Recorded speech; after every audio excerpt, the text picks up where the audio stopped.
করে তাকে বলা হয় মুসলিম। মুমিনকে যে ঈমান আনে তাকে বলা হয় মুমিন। ঈমানের কেন্দ্র কোথায়? ঈমানের কেন্দ্র হলো কলব, হার্ট, ওই জায়গায়।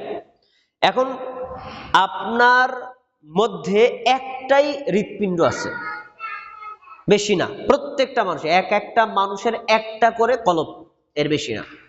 এখন একটা কলবের মধ্যে আপনি বিপরীতার্থক দুইটা জিনিস একত্রে রাখতে পারবেন না। সেটা কি? কোন মানুষের অন্তরের মধ্যে যদি ঈমান থাকে তাহলে তার ভিতরে হিংসা বিদ্বেষ থাকতে পারবে না।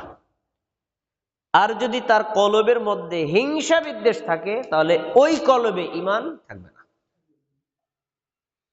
এখন আপনি সিদ্ধান্ত নেবেন, আপনি মুমিন হলে আপনার অন্তরে হিংসা বিদ্বেষ রাখবেন কি রাখবেন না। আপনার যদি ঈমানকে তাড়াইয়া দিতে মনে চায় তাহলে অন্তরে হিংসা বিদ্বেষ জায়গা করে দিবেন। আর যদি আপনার অন্তরে ঈমান রাখতে চান তাহলে আপনার অন্তর থেকে হিংসা বিদ্বেষ ঘৃণা শত্রুতাকে একদম মুছে ফেলতে হবে, রাখাই যাবে না। হাদিস, আবু হুরায়রা রাদিয়াল্লাহু আনহু বলেন, রাসূলুল্লাহ সাল্লাল্লাহু আলাইহি ওয়াসাল্লাম বলেছেন, লা ইয়াজতামিআনি ফি কলবিন আবদিল ঈমান ওয়াল হাসাদ। একটা অন্তরের মধ্যে দুইটা জিনিস থাকতে পারে না, একত্রিত হতে পারে না। রাত আর দিন একসাথে যেমন থাকে না, আলো আর অন্ধকারে একই টাইমে একই সময় একই জায়গায় যেভাবে থাকে না, ঠিক অনুরূপ ভাবে একই সময়ে একটা মানুষের কলবের মধ্যে ঈমানও থাকবে আবার হিংসাও থাকবে, এটা হতে পারবে না। তো দুইটার একটা রাখবেন। আপনি কি রাখবেন সিদ্ধান্ত আপনি নিবেন। যদি আপনি ঈমান রাখতে চান তাহলে হিংসা রাখা যাবে না, দূর করে দিতে হবে। তারপরে হিংসা বিদ্বেষ আপনার নেক আমলকে নষ্ট করে দেয়। আমি খুতবার শুরুতে বলেছিলাম, মনে আছে কিনা, যে ধার্মিক ব্যক্তিদের ধর্মকে নষ্ট করার জন্য শয়তানের অস্ত্র হিংসা বিদ্বেষ। আপনার দিকে শয়তান জেনা করাবে না, কারণ শয়তান নিজেও জানে এই লোকটা জীবনে কোনোদিন এক বোতল মদ পান করবে না, কোনোদিন করবে না। কিন্তু এই ধার্মিক লোকটাকে আমি ধ্বংস করবো এমন অস্ত্র দিয়ে যেইটারে সে মনেই করে না এটা পাপ। এটার নাম হলো হিংসা, এটার নাম হলো হিংসা। দেখেন, সাহাল ইবনে আবি উমামা রাদিয়াল্লাহু আনহু বলেন, ক্বালা রাসূলুল্লাহ সাল্লাল্লাহু আলাইহি ওয়াসাল্লাম, রাসূল সাল্লাল্লাহু আলাইহি ওয়াসাল্লাম বলেছেন, আতারিফু হাযিহি দিয়ার। আল্লাহ রাসূল ওই সাহাবীকে বলছেন, এই গ্রামের লোকদেরকে তুমি চেনো? এই অধিবাসী লোকদেরকে তুমি চেনো? এই জনপদের খবর কি তোমার জানা আছে? সাহাবী বলছেন, আল্লাহ রাসূল আমি তো জানি না, তা আমাকে বলেন এই এলাকার এই গ্রামের এই অধিবাসী লোকদের খবর কি? তিনি বলছেন, হাযিহি দিয়ারুন কওমুন আহলাকাহুমুল বাগিয়্যু। এই জনপদের অধিবাসীদের মধ্যে একটা ভয়ঙ্কর দিক হলো তারা হলো মানে বিদ্রোহী, আনুগত্য করতে চায় না, এরা হলো বিদ্রোহী, এরা সবসময় মানে আনুগত্যের বিরোধী। তাদের একটা দোষ, এই কারণে তারা ধ্বংস হয়েছে। 2 নম্বর, ওয়াল হাসাদু। এই এলাকার জনপদের মানুষের মধ্যে আর একটা ভয়ঙ্কর দিক হলো তারা হিংসুক, হিংসা করে, বিদ্বেষে লিপ্ত, শত্রুতায় লিপ্ত, ঘৃণায় লিপ্ত, একজন আরেকজনকে দেখতেই পারে না। আচ্ছা, এরপরে তিনি এই হিংসার ভয়াবহতা দিক সম্পর্কে বলছেন, ইন্নাল হাসাদা ইউতফিউ নূরাল হাসানাত। নিশ্চয়ই জেনে রাখো, হিংসা হলো এমন ভয়ঙ্কর পাপ, এমন ভয়ঙ্কর পাপ, এত বড় ভয়ঙ্কর পাপ, হিংসা মানুষের নেক আমলের নূর নষ্ট করে ফেলে। আপনি নামাজ পড়বেন, নামাজ একটা নূর। যাকাত আদায় করবেন, যাকাত একটা নূর। হজ করবেন, হজ একটা নূর।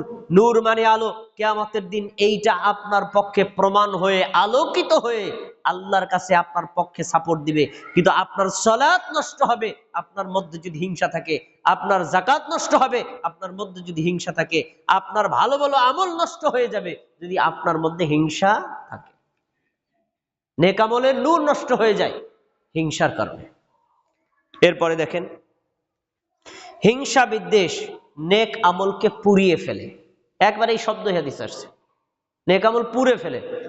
আমরা দুনিয়াবি যে কোনো ক্ষতির মধ্যে যদি পড়ি, ঝড়ের কবলে পড়লে ঘর বাড়ি ভাঙ্গা চুরা সব পড়ে গেল, এরপরে সেখান থেকে উঠাইয়া শুকাইয়া তারপরে ওইগুলা দিয়ে জোড়াতালে দিয়ে আবার ঘর নির্মাণ করা যায়। কিন্তু ঘর যদি পুড়ে যায় ছাই দিয়ে কি করবেন?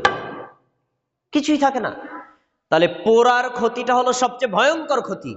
রাসূল সাল্লাল্লাহু আলাইহি ওয়াসাল্লাম হিংসা বিদ্বেষে লিপ্তদেরকে এই একই কথা বলেছেন। তিনি কি বলেছেন? ইয়াকুম ওয়াল হাসাদ, আমার সাহাবীরা তোমরা সদা সর্বদা হিংসা থেকে, বিদ্বেষ থেকে, ঘৃণা থেকে, শত্রুতা থেকে, পরশ্রীকাতরতা থেকে নিজেদেরকে আত্মরক্ষা করবা, বাঁচায় রাখবা। কেন? ফাইন্নাল হাসাদা ইয়াকুলুল হাসানাতি কামা তাকুলুন নারুল হাতাব। আগুন যেভাবে কাঠকে পুড়িয়ে, লাকড়িকে পুড়িয়ে ছাই করে দেয়, মানুষের অন্তরের হিংসা, মানুষের নামাজ, মানুষের রোজা, মানুষের হজ, মানুষের যাকাত, মানুষের নেক আমল, মানুষের যত ফরজ নফল আমল সব পুইরা ছাই করে ফেলে। কি মনে করলেন নামাজ পড়া যেমন ফরজ, হিংসা থেকে বিরত থাকা ওইভাবেই ফরজ। রোজা রাখা যেমন ফরজ, অন্যায়, হিংসা বিদ্বেষ, ঘৃণা, শত্রুতা থেকে বিরত থাকাটা ঠিক ওই রকম ভাবে ফরজ। যদি আপনি হিংসা বিদ্বেষকে দূর করতে না পারেন, আপনার নেক আমল টিকবে না। কাঠ যেভাবে পুড়িয়ে ফেলে আগুন, ঠিক অনুরূপ ভাবে আপনার এই হিংসা বিদ্বেষ আপনার নেক আমল পুড়িয়ে ফেলবে। আচ্ছা, আরেকটা হাদিসে আরো কঠিন কথা বলেছে, প্রত্যেকটাই আল্লাহর নবীর হাদিস। নবী সাল্লাল্লাহু আলাইহি সাল্লাম এর এই হাদিসটি বর্ণিত হয়েছে সুনানে তিরমিজিতে। রাসূল সাল্লাল্লাহু আলাইহি ওয়াসাল্লাম বলেন, দাব্বা ইলাইকুম দাউল উমামি ক্বাবলাকুম, আমার সাহাবীরা শোনো, তোমাদের পূর্ববর্তী জাতি ধ্বংস হয়েছে দুইটা ভয়ঙ্কর অপরাধের কারণে। এই পূর্ববর্তী জাতি বলতে কোন জাতি বোঝানো হয়েছে? ইহুদি জাতি, নাসরা জাতি, ইহুদি এবং খ্রিস্টান জাতি। আচ্ছা, তারা ধ্বংস হইল কি কারণে? এক, আল হাসাদু ওয়াল বাগদা, তারা পরস্পর একে অন্যের সাথে হিংসায় লিপ্ত হতো, বিদ্বেষে লিপ্ত হতো, পরশ্রী কাতরতায় লিপ্ত হতো, ঘৃণায় লিপ্ত হতো, শত্রুতায় লিপ্ত হতো। একজন আর একজনকে দেখতে পারতো না, এক এলাকার লোক আর এক এলাকার লোকদেরকে দেখতে পারতো না, এক গ্রামের লোক আর এক গ্রামের লোকদেরকে দেখতে পারতো না, এক ধার্মিক আর এক ধার্মিককে পছন্দ করতো না। এই কারণে তারা ধ্বংস হয়েছে। দুইটা পাপ পাওয়া গেল, একটা হলো হিংসা আর একটা হলো ঘৃণা। আচ্ছা, এখন রাসূল সাল্লাল্লাহু আলাইহি ওয়াসাল্লাম বলছেন হিয়াল হালিকা, এই দুইটা পাপ হলো মুন্ডনকারী, কামিয়ে ফেলে। এখন মুন্ডনকারী বলতে আমরা কি বুঝাই? আমার মাথায় চুল আছে, আমি যদি ব্লেড দিয়ে চেঁচে ফেলি, তখন আপনারা বলবেন ভাই আপনার মাথাকে একদম মুন্ডায় ফেলছেন, এরকম আমরা বলি না? এখন এই মুন্ডনকারী মানে কি মাথার চুল কামায়? রাসূল সাল্লাল্লাহু আলাইহি ওয়াসাল্লাম ব্যাখ্যা করে বলবেন। ব্যাখ্যাটা কি? শোনো, লা আকুলু তাহলিকুশ শা'r, এই মুন্ডনকারী দ্বারা আমি তোমাদেরকে বোঝাতে চাই নাই তোমার মাথার চুল কেটে ফেলছে, তোমার দাড়ি মোছ কেটে ফেলছে, তোমার শরীরের লোম কেটে ফেলছে, এটা বুঝাই নাই। বলুন কি? ওয়ালাকিন তাহলিকুদ্দিন, যাদের মধ্যে হিংসা আছে, যাদের মধ্যে শত্রুতা আছে, যাদের মধ্যে ঘৃণা আছে, যাদের মধ্যে হলো বিদ্বেষ আছে, এরা জেনে রাখুক তারা এই হিংসা বিদ্বেষ ঘৃণার মাধ্যমে তাদের দিন, তাদের ধর্মই তারা মুন্ডিয়ে ফেলছে। তাহলে দেখেন, আমরা যারা ধার্মিক মানুষ, যারা ধর্ম মেনে চলি, আমাদের ধর্ম নষ্ট করার বড় অস্ত্র হলো হিংসা বিদ্বেষ। তাই আমাদের সবাইকে এই হিংসা বিদ্বেষ ঘৃণা থেকে বেরিয়ে আসতে হবে। রাসূল সাল্লাল্লাহু আলাইহি ওয়াসাল্লাম হাদিসের পরের অংশে শোনেন, পিছনে বলে আসছি, মনে আছে কিনা? হিংসা বিদ্বেষের বিপরীত হলো ভালোবাসা। ভালোবাসা মুমিনের গুণ, হিংসা বিদ্বেষ করা মুমিনের গুণ না।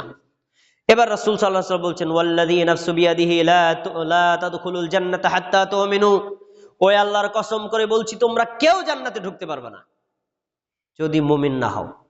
আগে মুমিন হতে হবে, তারপরে জান্নাত। ঈমানবিহীন কখনো জান্নাতে ঢোকা যাবে না। এরপরে বলা হয়েছে ওয়ালা তুমিনু হাত্তা তাহাব্বু, তোমাদের ঈমানও আসবে না, তোমরা ঈমানদারও হতে পারবে না যতক্ষণ এক মুমিন আরেক মুমিনকে, এক মুসলিম আরেক মুসলিমকে ভালো না বাসবা। ভালোবাসলে ঈমান আসবে, ঈমান আসলে জান্নাতে ঢুকতে পারবা। আর জান্নাতে ঢুকতে চাইলে ঈমান লাগবে, আর ঈমান যদি আনতে চাও তাহলে তোমাকে মুমিনকে ভালোবাসতে হবে।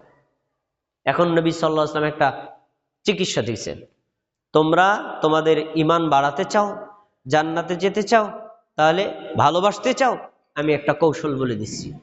আওয়ালা আদুল্লুকুম আলা মা ফাআলতুম, আমি কি তোমাদেরকে এমন একটা আমলের কথা বলবো না যে আমলটা করলে তোমাদের মধ্যে ভালোবাসাও বাড়বে, ঈমানও বাড়বে, যার ফলে জান্নাতেও যেতে পারবা। সাহাবীরা বলছেন, হ্যাঁ আল্লাহ রাসূল বলুন সেইটা কি? তিনি বলছেন, আফশুস সালামা বাইনাকুম, তোমরা একজন আরেকজনের সাথে দেখা হলেই সালাম দেবা। একজন আরেকজনের সাথে দেখা হলে কি করবা? সালাম দেবা। বোঝানোর জন্য বলছি, বোঝানোর জন্য বলছি। আমি আপনাদের মসজিদের খতিব, কোন একটা কারণে আপনাদের মসজিদ কমিটির সাথে আমার একটা কারণে মন কষাকষি হলো, তো মন কষাকষি আমার একদম পুরো আপনারা খতিব থেকে বাদ দিয়ে দিলেন। বাদ দেওয়ার পর আমি কি একটু খুশি হবো, একটু বেজার হবো না? আপনাদের বেজার স্বাভাবিক, এটা মানুষের প্রবৃত্তি, হবে না? আচ্ছা, তো যখন আমার বাদ দিয়ে দিলেন, পরের দিনই কমিটির একজনের সাথে রাস্তায় দেখা। এখন কমিটির লোক যদি ওই পাশ দিয়ে দেখে আসতেছে, আমি যদি এরাই আবার অন্য দিক দিয়ে যাই, তাহলে কি আমার হিংসা বিদ্বেষ আছে না গেছে? এখনো আছে, এখনো আছে। এবার যখন দেখা হবে, আমি যদি হাসি মুখে সালাম দিই, আসসালামু আলাইকুম ভাই কেমন আছেন, তখন এই সালামটা দিলে তাহলে আমার আগে ওই যতটুকু মন কষাকষি, যতটুকু হিংসা বিদ্বেষ ছিল, তা কি কমবে না বাড়বে? কমবে। আর আপনারাও আমার সাথে যতটুকু হিংসা বিদ্বেষে ছিলেন, আমি যখন আমার সালামটা দিলাম, তখন দেখবেন আমি হাসি মুখে সালাম দেওয়ার কারণে আপনার হিংসাটাও আমার প্রতি অনেক কমে যাবে। এই জন্যই নবী সাল্লাল্লাহু আলাইহি ওয়াসাল্লাম বলছেন, শোনো, তোমাদের অন্তর থেকে হিংসা দূর করতে চাও, যে তোমার বড় শত্রু ওরে ডাবল সালাম দেবা, ওরে বড় করে সালাম দেবা। যে যাকে তুমি ঘৃণা করো, যার সাথে তোমার শত্রুতা আছে, যাকে দেখলেই তোমার সহ্য হয় না, ওরে দেখা করলেই সালাম দেবা, হাসি মুখে দেখা করবা। তাহলে সালাম দিলে হিংসা যাবে, হিংসা চলে গেলে ঈমান আসবে, ঈমান আসলে তুমি ঈমানদার হবা, ঈমানদার হলেই তুমি জান্নাতে যেতে পারবে। এই জন্য জান্নাত চাইলে ঈমান লাগবে, ঈমান আনতে হলে আপনার হিংসাকে দূর করে অপর মুমিনকে ভালোবাসতে হবে। ভাইরা আমার, জাতির যে অধপতন, ধ্বংস, একজন মানুষ যদি আমি একা হিংসা করি, সবার ক্ষতি হবে না, আমি একাই ধ্বংস হব।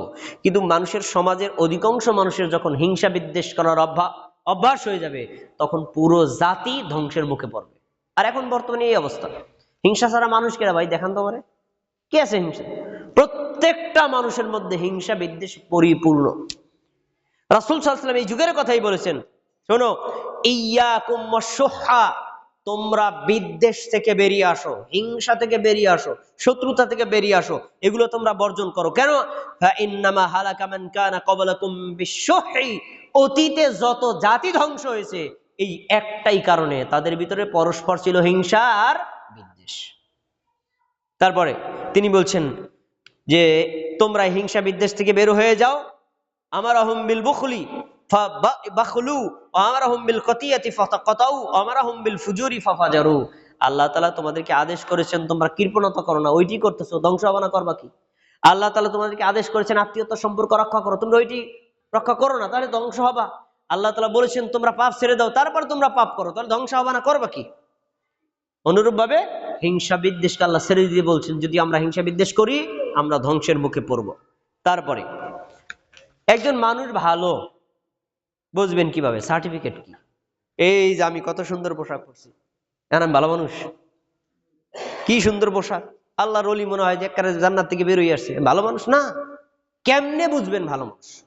টুপি, পাঞ্জাবি, পাগড়ি, জুব্বা, দাড়ি, এগুলো দেখে ভালো মানুষ বোঝার উপায় নাই। ভালো মানুষ বুঝতে চাইলে যদি দেখেন লোকটার হৃদয়ের মধ্যে কোনো হিংসা বিদ্বেষ নাই, হৃদয়টা নিষ্কলুষ, কারোর সাথে ঝগড়া বিদ্বেষে লিপ্ত হয় না, সে যদি মুসে হয়, এই লোকটাই ভালো। দেখেন আমাদের নবীকে প্রশ্ন করা হয়েছে, আব্দুল্লাহ ইবনে আমর রাদিয়াল্লাহু আনহু বলেন, কিলা লি রাসূলিল্লাহি সাল্লাল্লাহু আলাইহি ওয়াসাল্লাম আইয়ুন নাসি আফদালু, আমাদের নবী সাল্লাল্লাহু আলাইহি ওয়াসাল্লামকে জিজ্ঞেস করা হলো, আল্লাহ রাসূল সবচেয়ে সেরা মানুষকে, সবচেয়ে ভালো মানুষকে, সবচেয়ে উত্তম মানুষকে, কে ভালো মানুষ, কেমনে বুঝবো? নবী সাল্লাল্লাহু আলাইহি ওয়াসাল্লাম বলছেন, সবচেয়ে ভালো মানুষকে বুঝবা কিভাবে? কুল্লু মাহমুমুল কলবি ওয়াস সাদুকুল লিসান, দুইটা গুণ আছে যার, ভালো মানুষ সে। দুইটা গুণ থাকবে যে যার, সেই হলো সেরা মানুষ। এক হলো মাহমুমুল কলব, কলবটা যার নিষ্কলুষ, কলবটা যার পরিষ্কার, কলবটা যার পরিচ্ছন্ন। আরেকটা হলো সাদুকুল লিসান, যে লোকটা ঠোঁট আর জিহ্বা দিয়ে যা বলে মিথ্যা বলে না, মিথ্যা, প্রতারণা, ধোঁকা এগুলো থেকে বর্জন থাকে, যা বলে সত্য বলে, না বলে চুপ থাকে। যে লোকটা মুখ দিয়ে সত্য কথা বলে, মিথ্যা কথা বলে না, আর যার অন্তরটা ফ্রেশ, এই লোকটাই উত্তম। এখন সাহাবীরা একটু হাদিসটা ভালো করে বোঝার জন্য আমাদের নবীকে কাউন্টার প্রশ্ন করছে, আল্লাহ রাসূল, আমরা বুঝতে পারছি সদুকুল লিসান জিনিসটা কি, সত্য কথা বলে, সদা সর্বদা সতের উপর থাকে, কখনো মিথ্যা কথা বলে না, কারোর সাথে প্রতারণা করে না, কাউকে গালিগালাজ করে না, এটা তো ভালো গুণ, আমরা বুঝতে পারছি। কিন্তু মাখমুমুল কলব, হৃদয়ের নিষ্কলুষতা, এই জিনিসটা কি আমাদের বুঝায় বলেন? হৃদয়ের নিষ্কলুষতা কেমনে বুঝবো? এবার রাসূলুল্লাহ সাল্লাল্লাহু আলাইহি ওয়াসাল্লাম বলছেন, হৃদয়ের নিষ্কলুষতা কি বুঝে রাখো, হুয়া তাকিয়্যু ওয়ান নাফিসু লা ইসমা ফিহি ওয়ালা বাগিয়া ওয়ালা গিল্লা ওয়ালা হাসাদা। পাঁচটা গুণ থাকবে যার, তার হৃদয়টা নিষ্কলুষ। এক, সে কি, হুয়া তাকিয়্যু, এই লোকটা হলো তার মনটা সব সময় ভালো রাখে, ফ্রেশ রাখে, কখনো কলুষতায় কলুষিত করে না। দুই, অন্নাফিসু, তার মনটা হলো পবিত্র, অপবিত্র না। তিন, লা ইসমালাহু, লোকটা পাপে লিপ্ত হয় না। চার, ওয়ালা বাগিয়া, লোকটা বিদ্রোহী হয় না। এরপরে ওয়ালা গিল্লা, তার হৃদয়ের মধ্যে কোনো ধরনের বিদ্বেষ নাই। অপর মুমিনের ভালো দেখলে তার গা জ্বলে ওঠে না, অপর মুসলিমের ভালো দেখলে তার গা জ্বলে ওঠে না, প্রতিবেশীর ভালো দেখলে সে কখনো কাউন্টার, এটাকে ঘৃণা করে না। এই জন্য এই ওয়ালা গিল্লা, যার অন্তরে বিদ্বেষ নাই, ওয়ালা হাসাদা, যার অন্তরে কোনো হিংসা নাই, এই লোকটাই হলো নিষ্কলুষ হৃদয়ের অধিকারী, আর এই লোকটাই হলো সবচেয়ে ভালো মানুষ। ভাইরা আমার, এজন্য আপনারা আপনাদের বাহ্যিক পাপ ত্যাগ করার পাশাপাশি আত্মিক পাপটাকেও পরিত্যাগ করবেন। হিংসা করা অন্তরের পাপ, বিদ্বেষ করা অন্তরের পাপ, ঘৃণা করা অন্তরের পাপ, শত্রুতা করা অন্তরের পাপ, পরশ্রীকাতরতা অন্তরের পাপ। এই অন্তরের পাপ থেকেও আমাদেরকে বিরত থাকতে হবে, এটা ভালো মানুষ হওয়ার লক্ষণ। আচ্ছা, হিংসা কতটা খারাপ, এই জন্য আল্লাহ তাআলা নিজে দোয়া শেখাই দিয়েছেন, এবং নবী সাল্লাল্লাহু আলাইহি ওয়াসাল্লাম নিজেও হিংসায় পতিত হয়েছিলেন।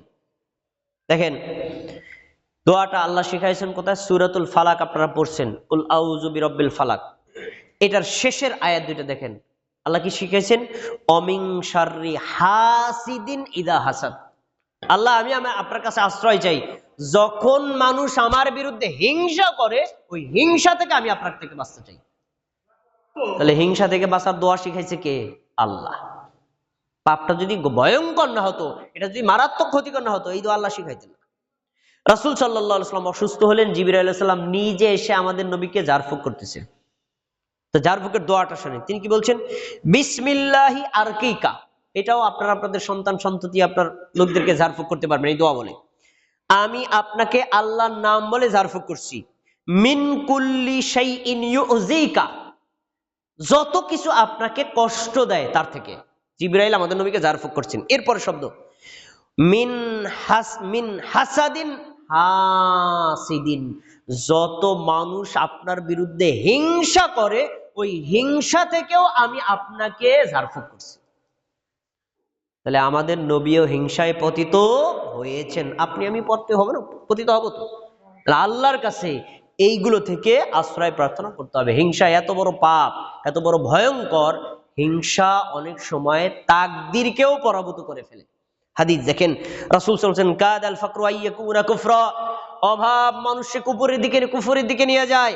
আর মানুষের ভিতরে যদি হিংসা থাকে, অনেক সময় তাকদীরকে পরাভূত করে ফেলে। হিংসা এত বড় ভয়ঙ্কর। ভাইয়ের আমার, সবশেষ হিংসা, বিদ্বেষ, ঘৃণা এগুলোকে পরিত্যাগ করার পাশাপাশি একটা জিনিস ইসলামী শরীয়তে বৈধ রাখা হয়েছে, সেটা হলো ঈর্ষা। বাংলা ভাষায় বলা হয় ঈর্ষা। ঈর্ষা জিনিসটা কি? ঈর্ষা জিনিস হলো ভালো কাজে প্রতিযোগিতা। ওনারা এত সুন্দর একটা মসজিদ করছে, ঠিক আছে, আমিও আমার বাড়িতে এরকম একটা সুন্দর একটা মসজিদ করে দিনের দাওয়াত দেব। তা আপনাদের এইটা দেখে প্রতিযোগিতামূলক ভাবে সে আরেকটা কাজ করতেছে, এটা হিংসা না, এটা কি? ঈর্ষা। এটা হলো ঈর্ষা। ইসলামে এটাকে বৈধ রাখা হয়েছে। হ্যাঁ, এখন এই ঈর্ষাই আবার ঘৃণায় পরিণত হবে যখন যদি এই টার্গেট করেন, আমি মসজিদ একটা বানাবো, এখানকার মুসল্লি সব আমার যাবে, মসজিদটা বিরান ভূমিত হবে, তখন এটা কি? হিংসা। হিংসা আর ঈর্ষার মধ্যে পার্থক্য বোঝেন। ভালো কাজ আমার একটা দেখছেন, আপনিও ভালো কাজ একটা করতে চান, দোষটা, কিন্তু আমার ভালো কাজটা দূর হয়ে যাক, এই প্রত্যাশা করাটা কি? হিংসা।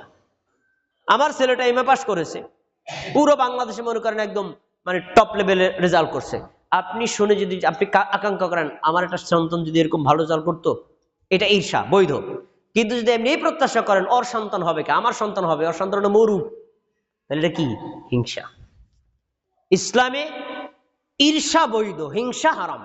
রাসূল সাল্লাল্লাহু আলাইহি ওয়াসাল্লাম বলেছেন, লা হাসাদা ইল্লা ফি রাজুলাইনি, দুইজন ব্যক্তি ছাড়া আর কারোর সাথে ঈর্ষা করা যায় না।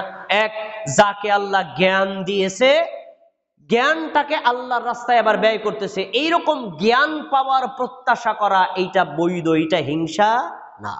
আরেকটা হলো যাকে আল্লাহ সম্পদ দিয়েছে, এই সম্পদটা সে আল্লাহর রাস্তায় খরচ করতেছে, সে আল্লাহর রাস্তায় দান করছে, তাহলে যদি এই চিন্তা করে আল্লাহ তুমি আমাকে যদি সম্পদ দাও, আমিও আল্লাহ আপনার রাস্তায় ব্যয় করব, ওইরকম সম্পদ আমার হোক, তাহলে এটা বৈধ। কিন্তু যদি এই আকাঙ্ক্ষা করেন ওই লোকটা গরিব হোক আমি ধনী হই, এটা হিংসা, নিষেধ।